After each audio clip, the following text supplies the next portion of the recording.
प्रभाव क्रांति चैप्टर जो है वो तीनों संहिता में है ना, तीनों संहिता में है, लेकिन चरक और वाग्भट में, चरक में 4th नंबर का है शारीर के, वाग्भट में शारीर का पहला चैप्टर है, और सुश्रुत में आपके सामने है 3rd, है ना। तो चरक में चौथा, चर से 4, वाग्भट में पहला, और सुश्रुत में तीसरा। तीनों संहिताओं में प्रभाव क्रांति का वर्णन है। सभी को स्क्रीन दिख रही है ना?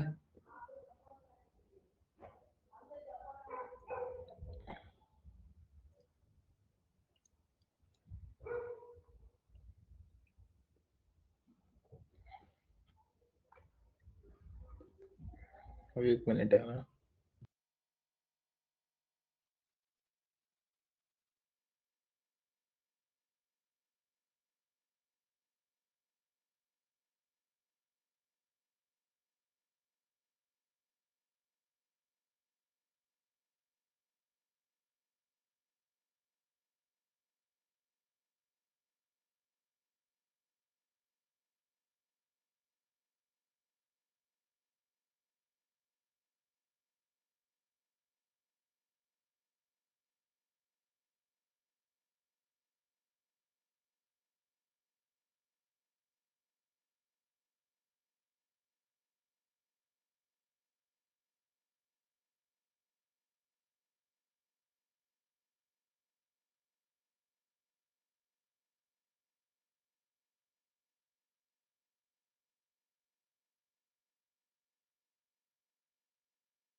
चलिए, इंपॉर्टेंट क्या है, पूरा चैप्टर इंपॉर्टेंट है।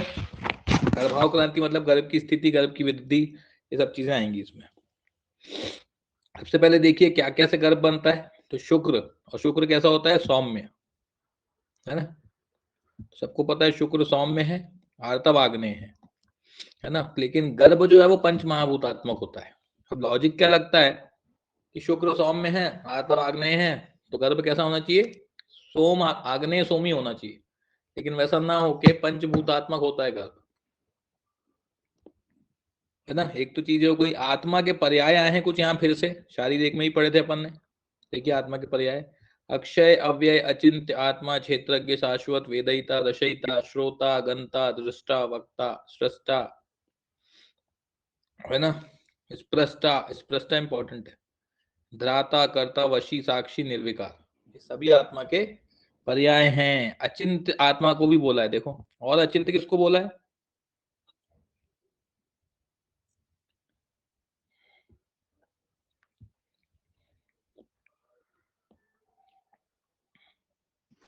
आयुर्वेद सिद्धांत पढ़ा चुका हूं आपको।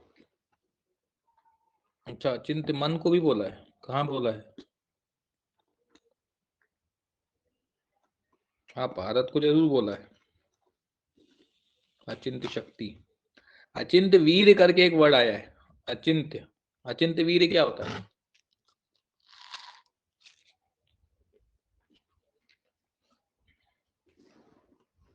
अचिंत्य वीर, वी से वायु, वायु को बोला है। और चिंत शक्ति क्या होता है, चिंत शक्ति मतलब जिसको चिंतन कर किया जा सकता है। वेरी गुड, चिंत शक्ति होता है वीर्य, अचिंत्य वीर वायु, और केवल अचिंत्य आत्मा भी है, और भारत को भी बोला है शायद। उसके बाद देखते हैं स्प्रष्टा जो है ना, स्प्रष्टा, स्प्रष्टा इंपॉर्टेंट है। कर्ता भी है, कर्ता, कर्ता भी आत्मा का पर्याय है देखो। अच्छा, भोगायतन किसका पर्याय है, भोगायतन, भोग कौन करता है, सभी चीजों का भोग कौन करता है,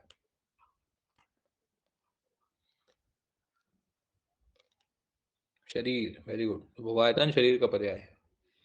उसके बाद देखिए पुरुष, पुरुष को क्या बोला है, शुक्र बाहुल्यात पुमान, स्त्री आतव बाहुल्यात स्त्री, और नपुंसक कैसा होता है, सम्यात उभयो नपुंसका, दोनों चीज समान है तो नपुंसक बोलेंगे, ठीक है। ऋतु काल की हेडिंग बहुत इंपॉर्टेंट होती है। ऋतु काल से क्या समझते हैं, कल भी बताया था मैंने, ऋतुकाल अलग अलग आचार्यों ने अलग अलग माना है, लेकिन बेसिकली उसको कंसीविंग पीरियड बोलते हैं, है ना। ऋतुकाल और ऋतुमती जो चीज है, ऋतुकाल पहले देखते हैं किसने कितने दिन बोला।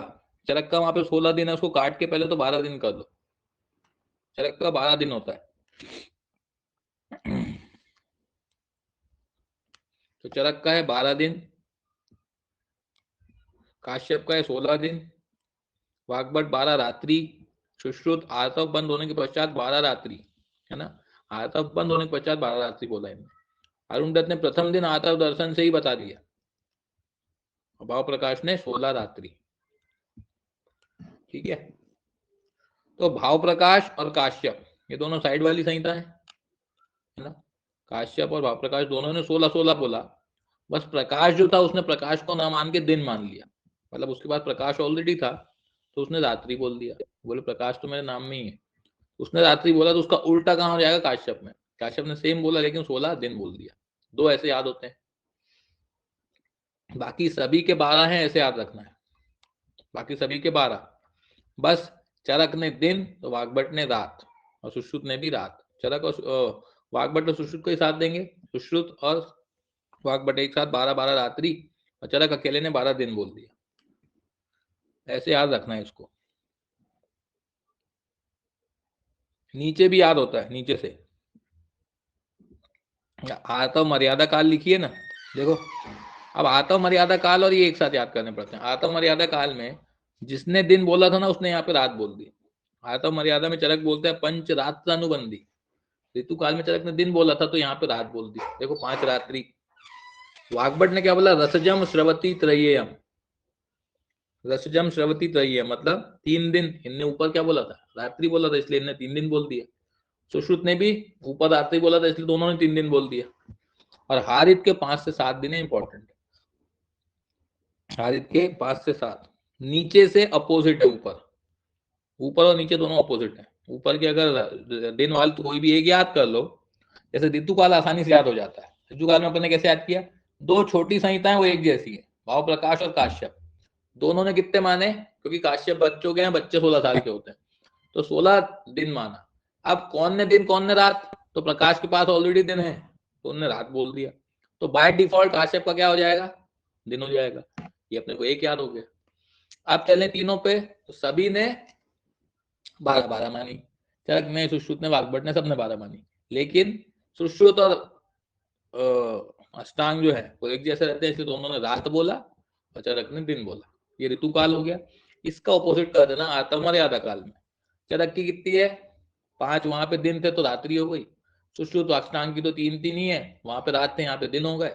हारित के 5 से 7 दिन, ऐसे याद रखेंगे दोनों को, दोनों चीज याद होती है अपोजिट में।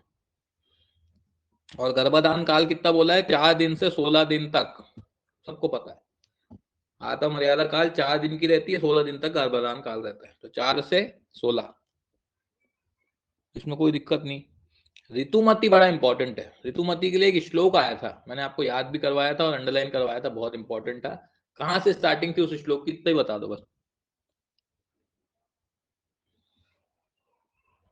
ऋतुमती का नहीं था, वो ऋतुकाल का था बेसिकली, ऋतुकाल के लिए। Very good. दर्भ संस्तर शायनी, ऐसा करके श्लोक आया था, एक ऋतुकाल पढ़ रहे थे तो ऋतुकाल के नियमों के नीचे आया था, दर्भ संस्तर शायनी करके आया था। मैंने बोला था दर्भ संस्तर शायनी वाला बहुत इंपॉर्टेंट श्लोक इसके लिए आया है, ऋतुकाल के लिए। अब ऋतुमती के लक्षण क्या होते हैं, ऋतुमती मतलब जो कंसीविंग पीरियड में जाने वाली है, मतलब आतव शुद्धि होने के बाद, तो वैसे याद करेंगे। तो याद देख के समझ में आता है, गते पुराणे रजसी नवे, मतलब क्या हुआ, पुराना जो रज था वो चला गया, गते मतलब गया। ये पढ़ के ही आपको समझ में आ जाएगा कि ये ऋतुमती का लक्षण है, क्योंकि आफ्टर ब्लीडिंग पीरियड ही तो कंसीविंग पीरियड आता है, और उसी को तो ऋतुमती बोलते हैं। तो ऋतुमती में क्या होगा, पुराना रज चला जाएगा, तो गते पुराने रजसी नवे चात स्थित शुद्ध स्नाता, और नया आ गया है, शुद्ध स्नाता हो गई है वो। स्त्रियम हात्यापनोति शून्यतम गर्भाशय ऋतु अति चक्षमा है। अपने को बाकी कुछ पढ़ने नहीं, अपन यहीं से पहचान लेंगे। गते पुराने रजसी मतलब ऋतुमती, क्लियर। सुश्रुत ने क्या बोला, सुश्रुत ने अलग बोला, भैया जो ऋतुमती है वो कंसीविंग पीरियड में तो खुश रहेगी, पीन रहेगी, तो वही बोला हमने, देखो पीन प्रसन्न वदना नाम, मुख से खुशी रहेगी, प्रक्लिन्न आत्ममुख द्विजान, क्लीनता रहेगी बॉडी में क्योंकि बॉडी शुद्ध हो गई है, मुख द्विज सब कुछ अच्छे। नर कामा प्रिय कथा बहुत इंपॉर्टेंट है, नर कामाम प्रिय कथाम श्रस्त कुक्षी मूर्ध द्विजाम। श्रस्त मतलब संक्षण, मतलब कि वाइब्रेशंस होते हैं उसको, कुक्षी अक्षी मूर्धा इन सब चीजों में, क्योंकि शुद्ध हो गई है और वो कंसीव करने के लिए रेडी है। तो कंसीव करने के लिए रेडी है मतलब किसकी कामना करेगी वो, नर कामा प्रिय कथा। ऐसे समझना है तो आपको समझ में आएगा पढ़ के कि ऋतुमती का लक्षण है। बात आ रही है समझ में, दोनों के पहचान लेंगे।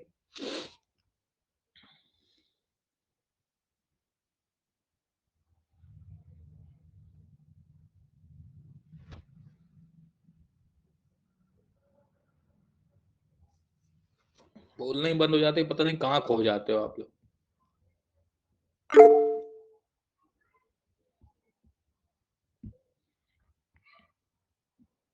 बस ओके है जी, बोलने में इतना टाइम लगाते हो, ठीक है। ऐसे पहचानना है आपको पहले तो कि श्लोक किसका है। तो गते पुराणे रजसी आपको बता देगा कि ऋतुमती का है। पी ने प्रसन्न वदनम नर कामा प्रिय कथा, कंसीविंग पीरियड में खुश है वो और नर की कामना कर रही है मतलब ऋतुमती है।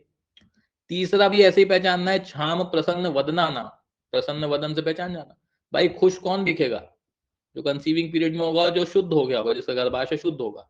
ये भी लिखा है, स्वस्थ अक्षी कुक्षी पुष कामाम लिखा है यहाँ पे, पुन कामाम वही पुरुष की कामना करेगी। ये तीनों पहचान लोगे आप। अब बात आती है रेफरेंस की, है ना। चरक का कौन सा, सुश्रुत का कौन सा, वाग्भट का कौन सा। तो चरक के श्लोक में लिखा है पुराणे, पुराणे को स्टार लगा लो। पुराने सबसे कौन रहते हैं, चरक, है ना। और वाग्भट का याद कर लो, वाग्भट में छाम को अंडरलाइन कर लो। तो दोनों से क्षमा कौन मांगते हैं, वाग्भट। क्यों, क्योंकि चरक और सुश्रुत की बहुत चोरी करते हैं ना वो, तो इसलिए क्षमा कौन मांगेगा, वाग्भट। तो छाम वाला हो गया वाग्भट का, पुराने वाला हो गया चरक का, अब बचा वाला किसका होगा, ऑब्वियसली सुश्रुत का होगा, तो वो याद ही नहीं करना। ऐसे आपको तीनों के डिफरेंसेस भी याद हो जाते हैं, तीनों को पहचानना कैसे वो भी याद हो जाता है। क्लियर हुआ ऋतुमती और ऋतुकाल, बहुत इंपॉर्टेंट टॉपिक है। उसके बाद आती है आत्म मर्यादा, अपने याद की ऋतुकाल के साथ। उसी के साथ आपको याद करना है रजो दर्शन की आयु, मीनार्की की एज क्या बताई। तो काश्यप तो 16 ही बोलते हैं, क्यों, क्योंकि बच्चों की ओपीडी 16 साल तक चलती है। सुश्रुत वाग्भट चरक सभी ने 12 वर्ष बताई, और रजो निवृत्ति बताई सुश्रुत चरक वाग्भट की 50 वर्ष। 50 क्षयम करके श्लोक आया है ना, वहां लिख लीजिएगा 50 क्षयम, मतलब 50 उम्र की मीनार की बताया हमने, वो सॉरी मीनोपॉज बताया। तो स्टार्टिंग में सिर्फ काश्यप ने 16 बोला क्योंकि उनको बाल्यावस्था 16 तक चाहिए, ओपीडी ज्यादा चाहिए। बाकी सभी ने 12 वर्ष मानी मीनार की। ये भी क्लियर है, इसमें कोई दिक्कत नहीं है। आर्तव आ गया फिर से। तो मासेन उपचितम काले धमनीभ्याम तदार्तवम ईशत कृष्णम विबंधम च वायु योनि मुखम नयेत। ईशत कृष्णम विबंधम, विबद्धम, ईशत कृष्ण बोल रहा है। मेरे को बताइए, ओज के कलर पढ़े हैं आपने आयुर्वेद सिद्धांत में, सभी आचार्यों ने अलग अलग रंग बताया है ओज का, कोई बताएगा किसने क्या बोला है।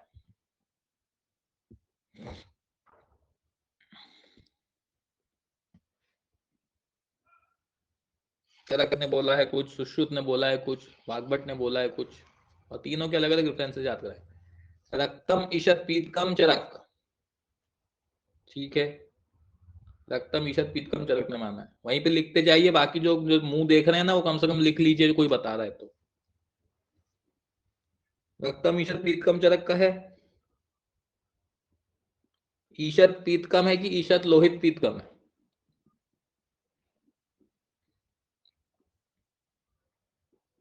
ईशत लोहित पीतकम है वाग्भट का, ठीक है। सुश्रुत का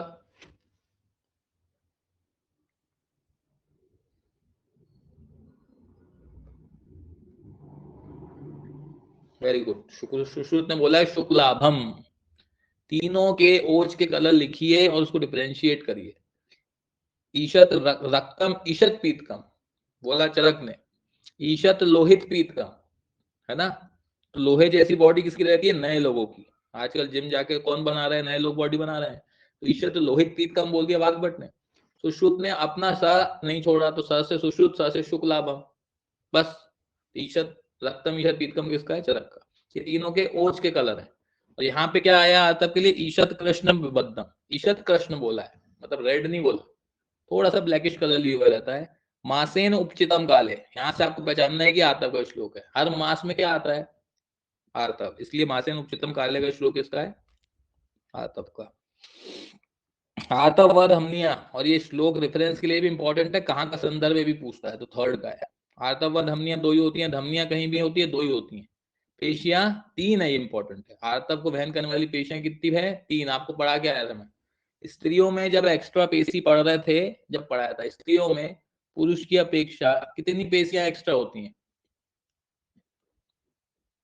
20, है ना। वहां पे अपन ने पढ़ा था कि अपत्य पथ में 4, क्योंकि पथ 4 तरफ से होते हैं, अपत्य पथ में 4।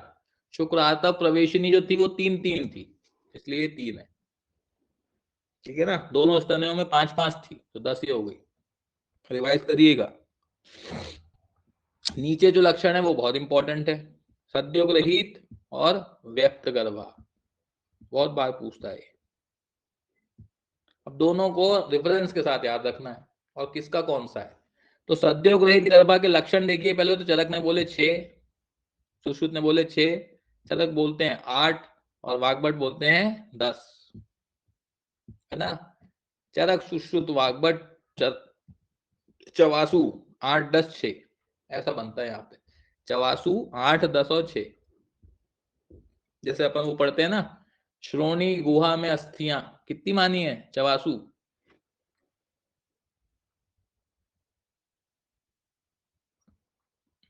श्रोणी गुहा में अस्थियां 3, 4, 5। वैसे ही यहाँ पे सद्योग्रहित के लक्षण कैसे हैं? चवासु 8, 10, 6, है ना। तो चरक के 8, 6 और 10।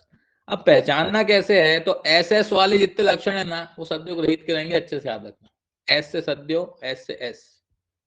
देखो, स्फुरणश्च योनि, शुक्र शोणित्यो अनुबंध, शक्ति सदनम और श्रमो।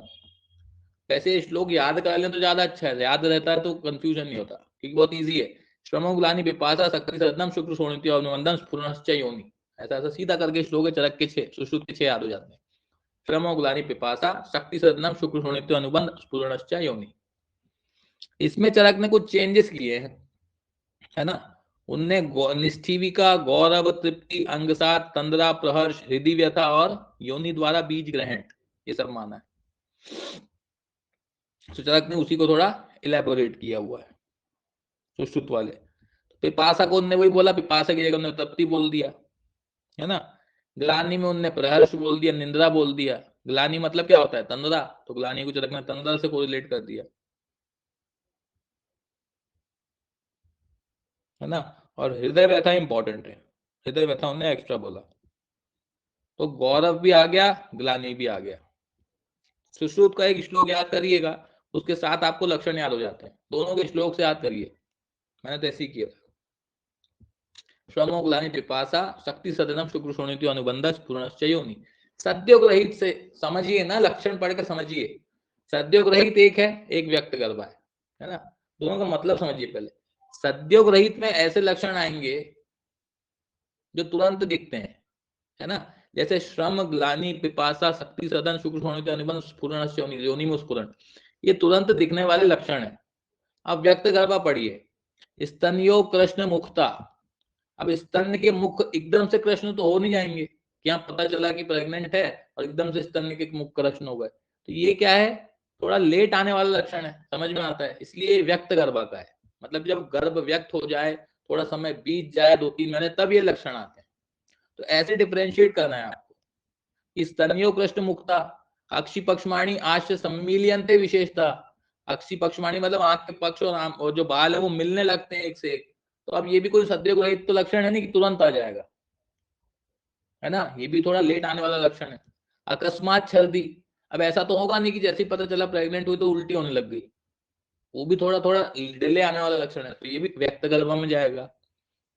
शुभ गंधों से उद्विग्न होना, अब ये भी उद्विग्न एकदम से तो होगी नहीं वो, है ना। थोड़ा लेट जब क्रॉनिकली लक्षण आते हैं तब का, तो भी व्यक्त गर्भ का आएगा। प्रशेक अंग साथ रोम राज्य की उत्पत्ति, रोम राज्य की उत्पत्ति भी एकदम से तो हो नहीं सकती, टाइम लगता है। तो ऐसे आपको डिफरेंशिएट करना है, तो बचे वाले लक्षण जो रहते हैं वो इसमें चले जाते हैं, अपने आप समझ में आता है, और कोई तरीका नहीं है इसका। श्रमो ग्लानि पिपासा शक्ति सदम शुक्र शोणित्यो अनुबंध स्फुरणश्च, पूरे पढ़ के लग रहे हैं क्या तुरंत आने वाले लक्षण है। और ये लक्षण क्रॉनिकली डेवलप होते हैं धीरे धीरे एक टाइम के बाद, इसलिए व्यक्त गर्भा के लक्षण आया समझ में।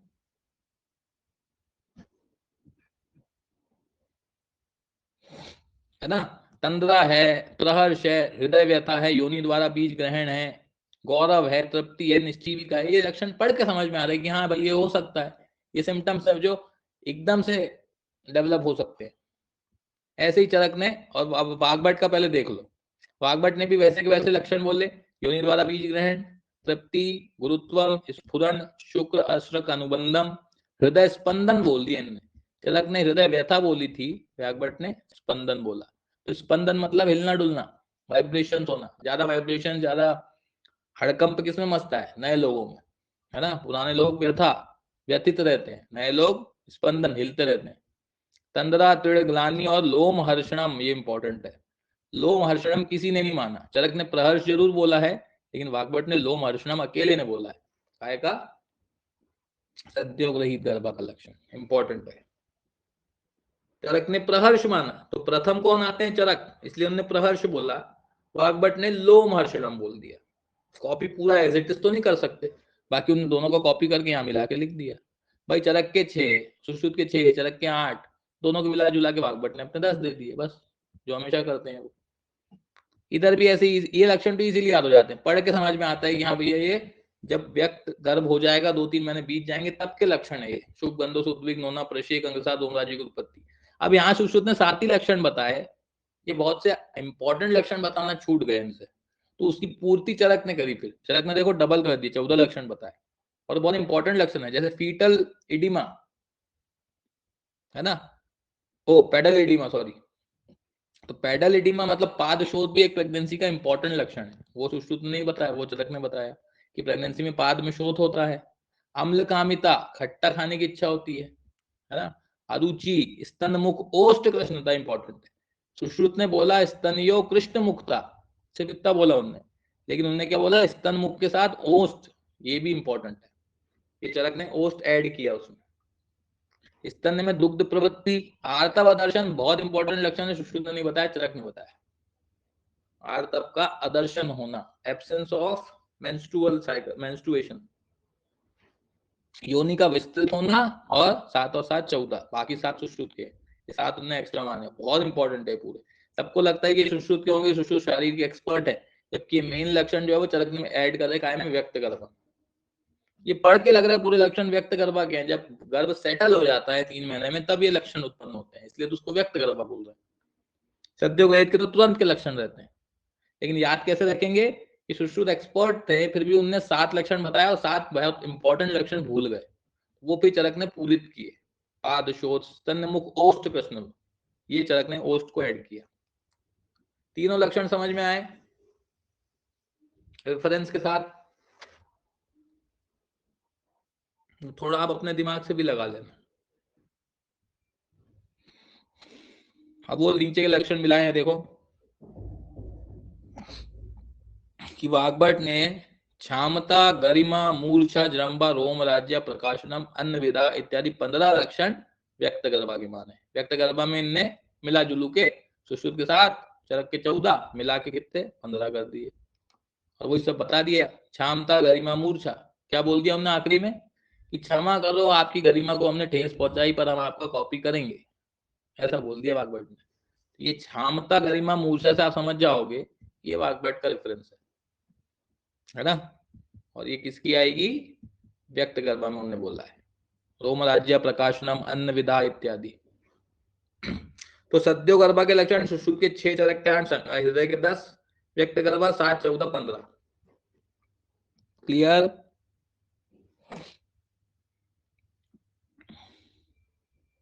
उसके बाद आता है गर्भ का पोषण, इंपॉर्टेंट है कि गर्भ का पोषण प्रारंभ काल में माता की रसवासिरा से, नाड़ी से, और उसके उपस्नेह से होता है, ये इंपॉर्टेंट है। कैसे होता है? सुश्रुत बोलते हैं कि जो रसवा नाड़ी होती है, जो अम्बिलिकल कॉर्ड की वेन्स होती हैं, उसमें उपस्नेह के द्वारा गर्भ का पोषण होता है, लेकिन चरक बोलते हैं उपस्नेह और उपस्वेद दोनों से होता है। लिखिए, उपस्नेह प्लस उपस्वेद, बोथ बोला चरक। तो सुश्रुत ने स्वेद नहीं बोला, क्यों नहीं बोला? क्योंकि सुश्रुत एसी में रहते हैं और उल्टी में पसीना आता नहीं है, तो उन्हें उपस्वेद बोला नहीं, उन्होंने केवल उपस्नेह बोला। चरक मेडिसिन में रहते हैं, उनको पसीना आता है, इसलिए उन्होंने उपस्वेद को ऐड किया।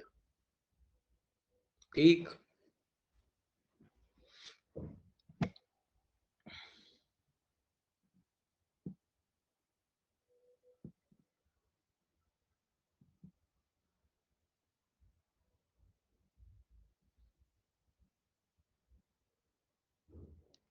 फिर आता है दोहिदियों का परिणाम, ये मैंने बताया था आपको, दोहिद अवस्था, ये भी इंपॉर्टेंट है कि दोहिद की अवस्था जब आती है उसमें अगर कोई उपचार करेगी स्त्री तो उसमें क्या परिणाम होंगे।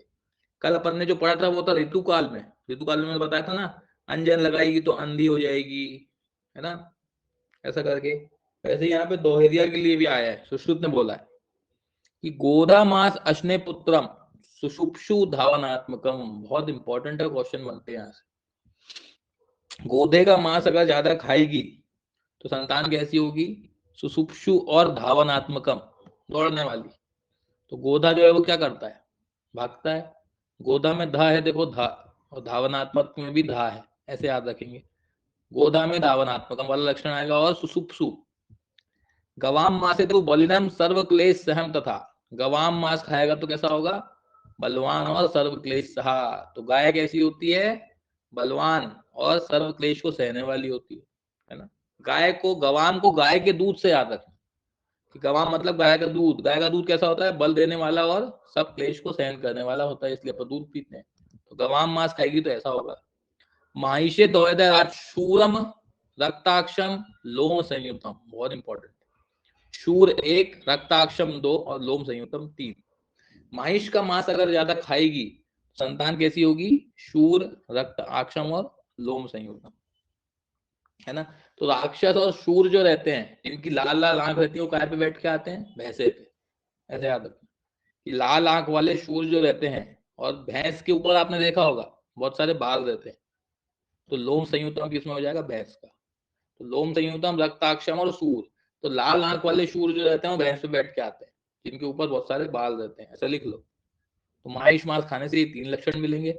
और वराह मासात स्वप्न आलू, स्वप्न आलू, शूरम सज्जन ये अस्तुतम, इंपॉर्टेंट है, सज्जन ये सुतम। तो वराह में ट्रिपल एस चलता है, लिख लो वराह की ट्रिक, लिख लो ट्रिपल एस, स्वप्नालु, शूर और सज्जन। और वराह मतलब भी सुअर ही होता है, तो चार एस की ट्रिक बन जाती सीधी सीधी। वराह मतलब सुअर, एक एस आ गया, और थ्री एस स्वप्नालु, शूर और सज्जन, ऐसे करके आपको तीनों चीज याद हो जाएगी। शूर दोनों में है ना, महिष के मांस में भी और वराह के मांस में भी। क्लियर।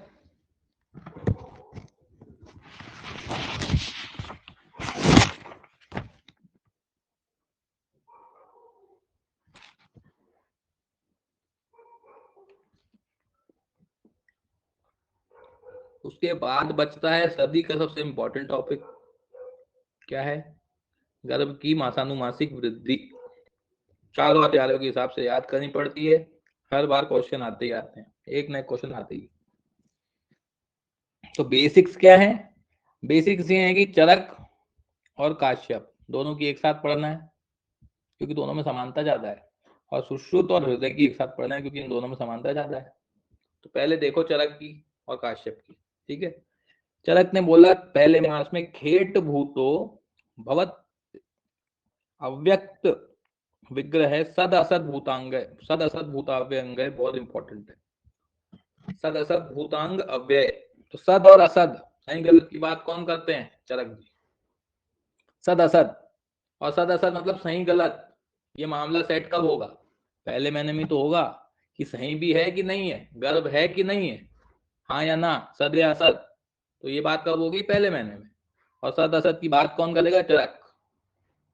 सही गलत का ज्ञान किसको है, चरक को, इसलिए सद असद की बात कौन करेगा, चरक।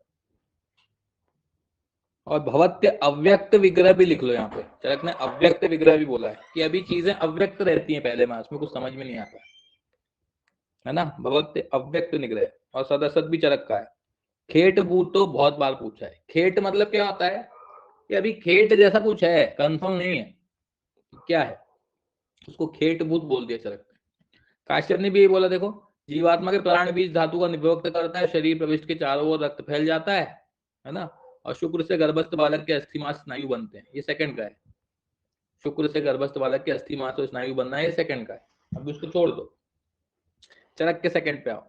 अब सेकंड में पहले में अव्यक्त था, सेकंड में थोड़ा थोड़ा व्यक्त होना चालू हुआ। देखो घना संपद्यते तीन चीज होती है, घन से पुरुष, पेशी से स्त्री, अर्बुद से नपुंसक।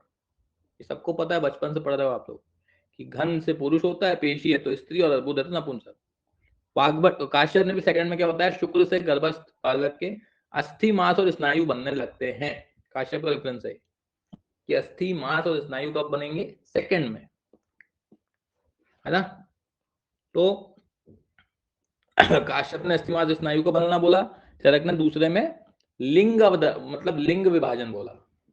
लिंग का ऑलमोस्ट डिसाइड कब हो जाता है, सेकंड मास में हो जाता है, ठीक है ना। आयुर्वेद में लिंग लिंग जो होता है वो सेकंड में होता है, जबकि मॉडर्न थर्ड मंथ में जाके बोलता है। देख लीजिए, ये भी मॉडर्न थर्ड मंथ बताता है, लेकिन अपन लोग सेकंड में बोल देते हैं, घन पेशी पुरुष वाला। थर्ड में आइए, थर्ड में बोल रहा है चरक जी की सर्वेंद्रियां सर्वांग अव्यय युगपत निर्मित दोहद और स्पंदन। ये युगपत निर्मित इंपॉर्टेंट है, एक साथ सभी इंद्रियां और सभी सर्वांग के अव्यय फूटने लगते हैं, मतलब फूट के उनके अंकुर आने लगते हैं, निर्मित होते हैं। दोहित अवस्था तीसरे में बोली चरक ने, स्टार लगाई है।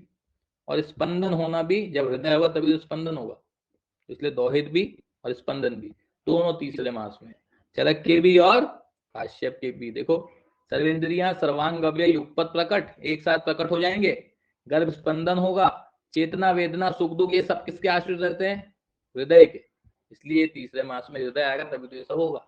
तो चेतना वेदना सुख दुख का अनुभव कब होता है, तीसरे मास में, जब हृदय आएगा तभी तो अनुभव होगा ना। अभी चरक काश्यप का बस देखो, चरक काश्यप ने तीसरे माह में बोला चेतना वेदना सुख दुख सब कुछ। और सभी सर्वेंद्री सर्वांग युगपत निर्मित, तो युग कितने होते हैं, तीन, त्रेता युग, कलयुग और द्वापर युग। तीन ही याद रखना, चौथा याद आया तो याद ही मत करना। युग तीन होते हैं ऐसा याद रखना। तो युगपत निर्मित वाला काम जो है वो तीसरे मंथ में आएगा, एक चीज याद हो गई। चौथे में चले, चौथे में क्या है, गर्भ में स्थिरता गर्भिणी गुरुवार्ता, बहुत इंपॉर्टेंट है। दोनों क्वेश्चन पूछे कि गर्भ में स्थिरता कब आती है और गर्भिणी गुरुवार्ता कब होती है।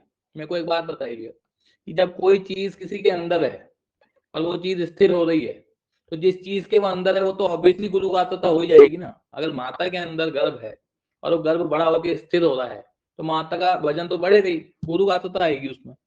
तो गर्भिणी गुरुवार्ता कब होगी, जब गर्भ स्थिर होगा। और कोई भी चीज स्थिर कब होती है, स्टेबल, जब वो अपने चार पैर पे खड़ी हो जाती है। कुर्सी भी जो है वो स्टेबल कब रहती है, तो उसके चार पैर पे खड़ी होगी, और चार पैर मतलब चौथे में। तो गर्भ की स्थिरता चौथे मास में है, और उसी चौथे मास में स्थिरता के कारण गर्भिणी में गुरुवार्ता भी है। क्लियर। ऐसे ही काश्यप ने बोला गर्भ गर्भाशय में स्थिर और निरामय रहता है ना। स्थिर होगा तो निरामय रहेगा ही ऑब्वियसली। अब स्थिर हो चुका है ना, वो 3 मास निकल गए, मतलब अब स्थिर हो गया। तो स्थिर कितने होते हैं, चार पैर पे स्थिर हो जाती है कुर्सी, ऐसे याद रखेंगे। पांचवे में आइए, पांचवे में बोल रहा है कि गर्भस्थ शिशु के मांस रक्त में विशेष वृद्धि, वेरी इंपॉर्टेंट। गर्भस्थ शिशु जो रहता है उसके मांस और रक्त में विशेष वृद्धि होती है, उसके कारण गर्भिणी कार्य होता है। दो चीज स्टार ला के अभी लिख लीजिए, गर्भिणी कार्य और गर्भिणी क्लांत तमा, दोनों अलग अलग चीजें हैं और अलग अलग मंत्र मिलती है। समझाता हूं, मांस और रक्त में विशेष वृद्धि, तो रक्त देना ही पड़ेगा उसको ऑप्शन में। कौन सी एकमात्र धातु है जो 5 भौतिक है सातों धातुओं में,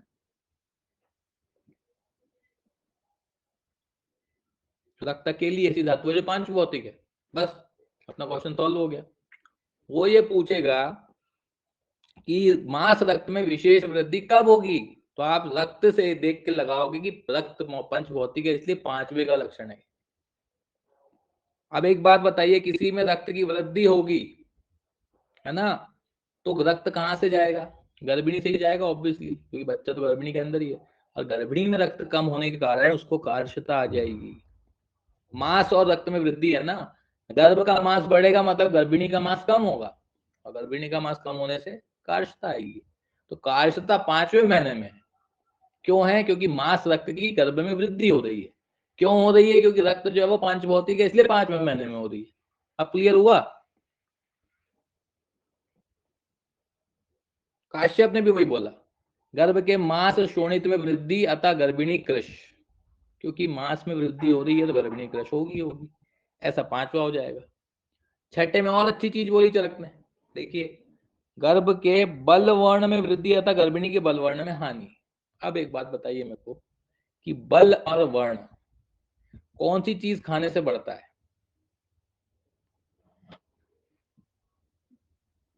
बल वर्ण काय से बढ़ता है ना? आहार खाने से बढ़ता है। और आहार कैसा होता है? षड्रस युक्त, 6 रस आहार होते हैं। 6 रसों के खाने से बलवर्ण की वृद्धि होगी, इसलिए बलवर्ण की वृद्धि पूछे तो क्या लगाओगे? छठा मास। अब गर्भ के बलवर्ण में वृद्धि हो रही है, गर्भिणी के बलवर्ण में हानि ऑब्वियसली होगी, तो बलवर्ण से उठाना है अपने को। बलवर्ण की वृद्धि होती है 6 रस युक्त आहार खाने से, बस सीधा क्वेश्चन, बात खत्म। काश्यप ने क्या बोला? बल वर्ण के साथ ओज को ऐड किया। देखिए क्यों किया ओज को काश्यप ने? क्योंकि बच्चों में ओज ज्यादा रहता है, इसलिए ओज को काश्यप को ऐड करना पल्ला वर्ण के साथ। बस अपनी बात खत्म। और देखो क्या क्या लिखा है, मातु श्रमो अधिक। श्रमो अधिक, बहुत ज्यादा थक जाती है, क्यों? क्योंकि बलवर्ण नहीं है, बलवर्ण की हानि होगी। बलवर्ण की हानि चरक ने बोला और मातु श्रमो अधिक काश्यप ने बोला, दोनों का मतलब एक है। श्रम अलग चीज है, कार्य अलग चीज है। कार्य मतलब मास की कमी, तो मास शक्ति की कमी 5वें में, और श्रम या बलवर्ण की हानि मतलब 6 रस की कमी, तो छठे में। क्लियर?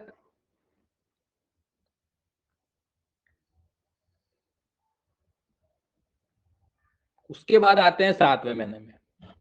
अब सबको पता है कि 8वें महीने में ओज जो है वो अस्थिर रहता है, मतलब सभी आचार्यों ने बोला है कि ओज का आदान प्रदान होता है, इसलिए 8वें महीने में कभी भी डिलीवरी नहीं होनी चाहिए। तो 7वें महीने में पढ़िए क्या बोल रहा है चरक जी, गर्भ की पुष्टि, पुष्टि हो गई पूरी 7वें में।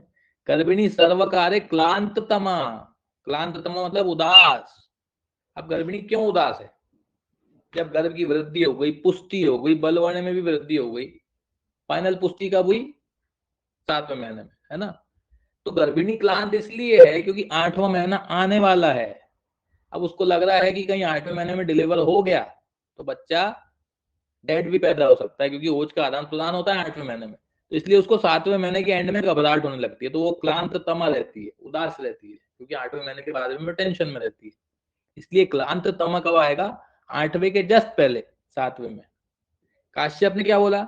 गर्भ सर्व धात्वंग संपूर्ण हो जाता है 7वें में, ये तो सभी ने बोला। देखो सर्वे सर्वांग संपूर्ण, भागवत ने भी बोला। सर्वांग प्रत्यंग विभाग प्रव्यक्तर, सुश्रुत ने भी बोला। तो 7वें महीने में ऑलमोस्ट गर्भ जो है वो सर्वांग प्रत्यंगतर हो जाता है, पुष्ट हो जाता है। तो ये एक जैसा सबका समान है 7वां महीना। 7वां महीना मतलब 7 से 7, 7 से समान, सबने समानता मानी है कि सर्व गुण संपन्न हो जाता है अपना गर्भ। लेकिन नित्य क्लांततमा बोला देखो काश्यप ने भी। और वात पित्त कफान्विता, वात पित्त कफ से घिर जाती है वो, क्यों? क्योंकि वो क्लांत होकर टेंशन लेती है किसकी? 8वें महीने की, जो आगे आने वाला है। उसकी टेंशन में हो जाती है वो कि 8वें महीने में अगर बर्थ हो गई तो वो नॉर्मल या फिजियोलॉजिकल नहीं होगी, पैथोलॉजिकल ना हो जाए। तो इसलिए क्लांततमा आएगा 7वें महीने में, और उसी के कारण 7वें महीने में वात पित्त कफ से घिरा हुआ बताया काश्यप ने। 7वां क्लियर?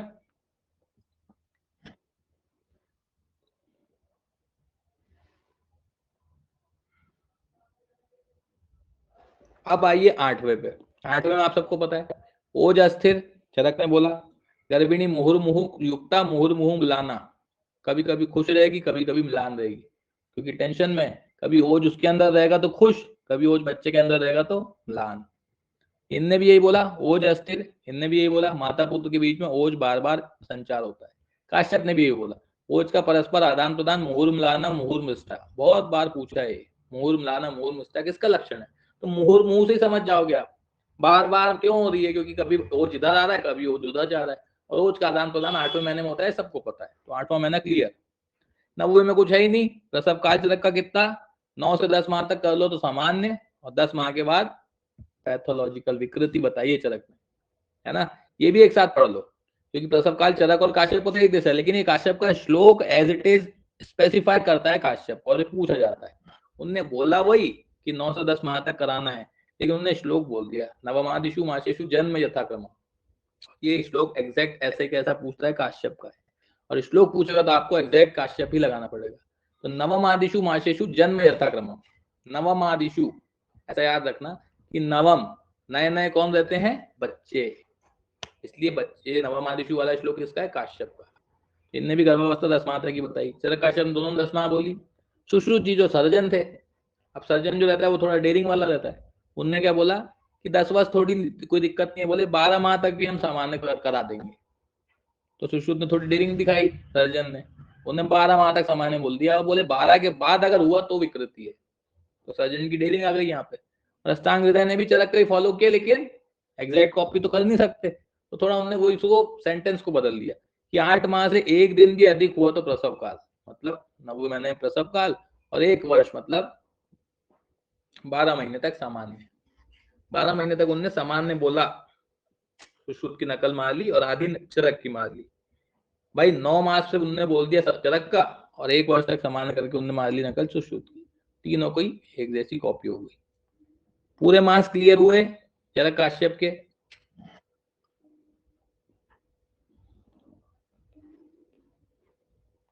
अब बचे अपने कौन? सुश्रुत और हृदय। सुश्रुत जी का सबको श्लोक याद होना चाहिए मेरे हिसाब से। पहले में उन्होंने बोला प्रथम मासी कललम जायते, कलल इनने बोला, कलल वाग्भट ने बोला, चरक ने खेट बोला, इंपॉर्टेंट, ठीक है ना। तो खेतों में कौन घूमते थे? चरक घूमते थे, क्योंकि वो घूमने वाले ऋषि थे ना, इसलिए खेट भूतो चरक। कलल अष्टांग हृदय और सुश्रुत दोनों का। वाग्भट ने और भी बोला है, लिखिए, अव्यक्त प्रथमे मासी सप्ताहात कललो भवेत। सप्ताहात इंपॉर्टेंट है, सप्ताहात लिख लीजिए, सप्ताहात कललो भवेत, ऐसा करके उन्होंने श्लोक बोला है। तो सप्ताहात कललो भवेत पूछता है किसका रेफरेंस है, कैसे पता चलेगा? तो सप्ताह में कितने दिन होते हैं? सप्ताह मतलब 7 दिन। और वाग्भट का काल भी क्या है? 7वीं सदी। बस, तो सप्ताहात वाला श्लोक किसका हुआ? वाग्भट का। दूसरा घना संजायते, इनने भी वही माना, पिंड पेशी अर्बुद। वाग्भट ने क्या बोला? हृदयापचार बताया है, घन पेशी अर्बुद। हृदयापचार इंपॉर्टेंट है ना। दोहद की अवस्था अष्टांग हृदय ने सेकंड मास में ही बोल दी, हृदयापचार अलग से पूछता है। इनने थोड़ा चेंज किया सुश्रुत ने, बोले घन नहीं रहता, पिंड रहता है। तो सुश्रुत ने पिंड रहता है। क्यों सुश्रुत ने पिंड बोला? क्योंकि पिंड स्वरूप की जो ग्रंथियां रहती हैं उसका इलाज कौन करते हैं? सुश्रुत, है ना। और वाग्भट चरक दोनों ने घन घन बोला। तो सुश्रुत ने पिंड इसलिए बोला कि पिंड जो रहता है, पिंड स्वरूप की ग्रंथियों का इलाज सर्जन करता है, उसको काट के निकालता है, इसलिए उन्होंने पिंड बोला, बाकी पेशी अर्बुद सेम है। इनने चरक का कॉपी मार दिया। तीसरे पे आइए, तीसरे पे क्या था? हस्तपाद शिरोत्पत्ति से पंचपिंडक, बहुत बार पूछा है पंचपिंडक। और वाग्भट ने भी वही बोला, देखो, शक्ति बाहु द्वे मूर्धा गात्र पंचक है 5, लेकिन बने काय में 3 में। ऐसा आपको याद रखना पड़ेगा, स्टार आर के लिखिए ऊपर कि गात्र पंचक पंचपिंडक है 5, लेकिन बने काय में तीसरे में। अभी स्टार ला के लिख लीजिए। और सुख दुख की उत्पत्ति भी वाग्भट ने चरक जैसी और काश्यप जैसी मानी। कब बताई? तीसरे में, ठीक है। सुख दुख इनने एक जैसे ही चलने दिया। सुख दुख कब होगा? जब हृदय आएगा। तो हृदय कब है सबका? तीसरे में है, तो तीसरा चलने दो। गात्र पंचक को स्टार लगाओ। गात्र पंचक पंचपिंडक 5 है, लेकिन 3 में है। ये सूक्ष्म अंग प्रत्यंग विभाग अभी छोड़ दो, आखिरी में तीनों एक साथ याद करेंगे। चौथे में क्या है? सर्वांग प्रत्यंग प्रव्यक्त। प्रव्यक्त है, यहाँ पे सूक्ष्म है, बस इतना अंडरलाइन करो, सूक्ष्म और प्रव्यक्त। और चौथे में सुश्रुत ने दोहद और गर्भ की चेतना बताई है, ये बहुत इंपॉर्टेंट है। अगर बिना रेफरेंस के आपको पूछा गया कि गर्भ में दोहित की अवस्था या हृदय की उत्पत्ति या चेतना की उत्पत्ति कब होती है, तो बिना रेफरेंस के आप किसे फॉलो करोगे शरीर में? सुश्रुत को। इसलिए आपको चौथा महीना ही लगाना पड़ेगा। भले ही चरक ने तीसरा बोला, काश्यप ने तीसरा बोला, वाग्भट ने भी सुख दुख की उत्पत्ति तीसरे में ही बोली, फिर भी आप क्या लगाओगे? चौथा। क्या आया था पिछली बार पीजी में? और चरक ने क्या बोला? ओ, वाग्भट ने क्या बोला? व्यक्त अंगाना, व्यक्त हो जाएंगे अंग थोड़े थोड़े, वही सुश्रुत की नकल माली। सुश्रुत ने भी प्रव्यक्त बोला था, वाग्भट ने भी व्यक्त अंगानाम बोल दिया।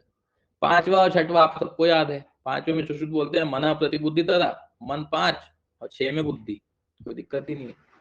वाग्भट का क्या है? 5वें में उन्होंने बोला चेतना प्रादुर्भाव। अब देखो, सुश्रुत की चेतना चौथे में, चरक की चेतना, काश्यप की चेतना कहाँ गई? तीसरे में, और वाग्भट की चेतना 5वें में, चारों अलग अलग। तो इसको स्टार ला के ऊपर लिखिए कि चेतना किसमें सबसे बाद में आती है, जो सबसे गधा होता है। सबसे गधा कौन? वाग्भट। इसलिए वाग्भट की चेतना सबसे एंड में आई, 5वें महीने में। चरक की तीसरे में ही आ गई, काश्यप की भी तीसरे में ही आ गई, सुश्रुत की चौथे में आई, क्योंकि उनको थोड़ा फिजियोलॉजी का ज्ञान कम है, इसलिए चरक काश्यप की 3 में आ गई, सुश्रुत की 4 में आई, और सबसे गधे जो वाग्भट उनकी 5वें में आई। क्लियर? चेतना प्रादुर्भाव। छठे में सुश्रुत ने बुद्धि बोली, सबको पता है षष्ठे बुद्धि। वाग्भट ने क्या बोला? स्नायु, सिरा, रोम, बलवर्ण, नख, त्वचा की उत्पत्ति। बहुत इंपॉर्टेंट है ये। अब उसको आप गिनेंगे ना अगर, तो वो 6 चीजें निकलेगी। देखो, स्नायु 1, सिरा 2, रोम 3, बलवर्ण 4, नख 5 और त्वचा 6।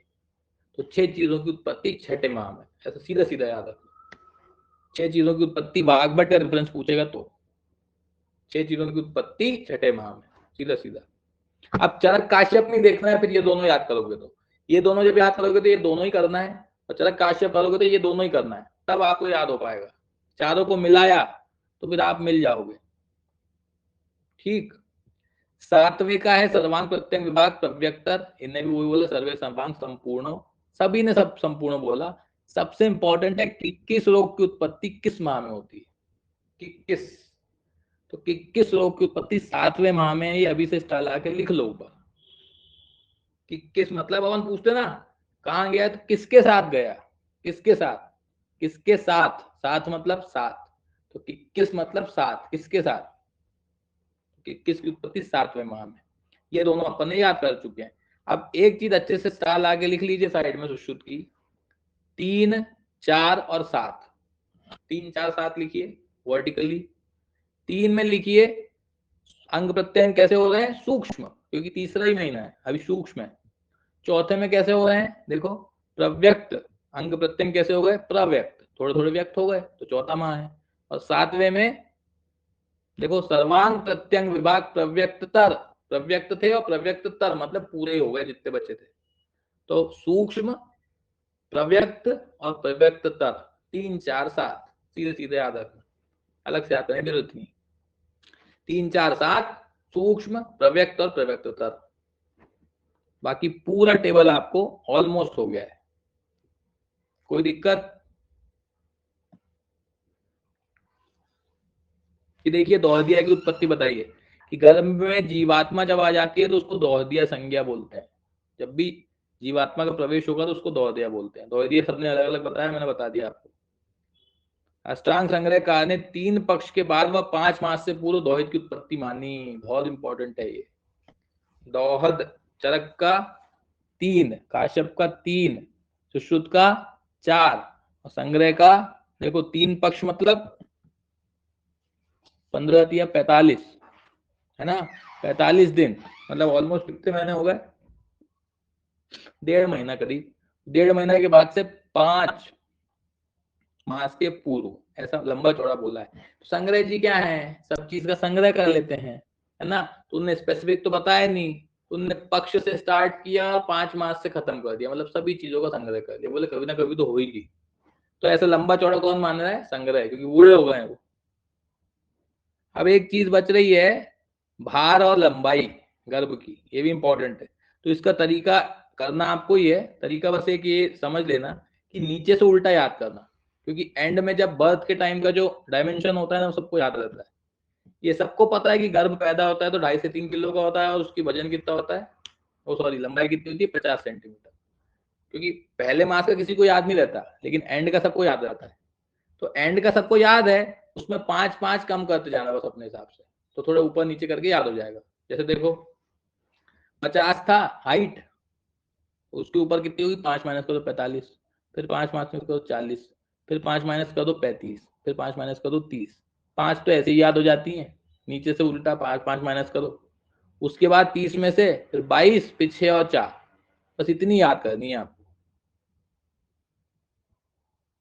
शुरू की तो भी अपने आप याद हो जाएगी, 4 mm है और 4 सेंटीमीटर है, सिर्फ यूनिट चेंज करना है।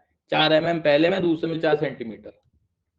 और फिर उसके बाद नीचे चल जाना, नीचे लिखना 50 माइनस कर करके जाना 30 तक, 30 तक आ गए, 30 के बाद 25 के बाद बस 22 है और एक 6 है, बस ये 2 याद रखना, बाकी पूरा याद हो जाएगा।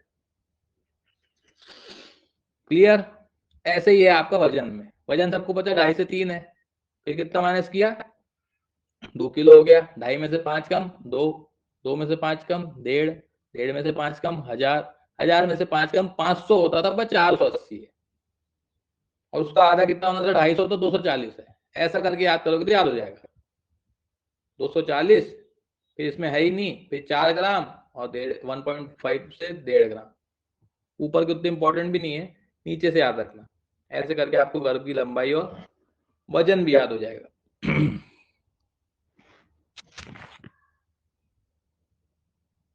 ठीक है, इसके आगे भी बहुत इंपॉर्टेंट पॉइंट है, थर्ड चैप्टर बहुत इंपॉर्टेंट है, वो अपन कल से कंटिन्यू करते हैं ना। मेरा चिल्ला चिल्ला गला फट गया। कल टेस्ट है आपका आयुर्वेद सिद्धांत का, शाम को 9 से 11, याद है ना?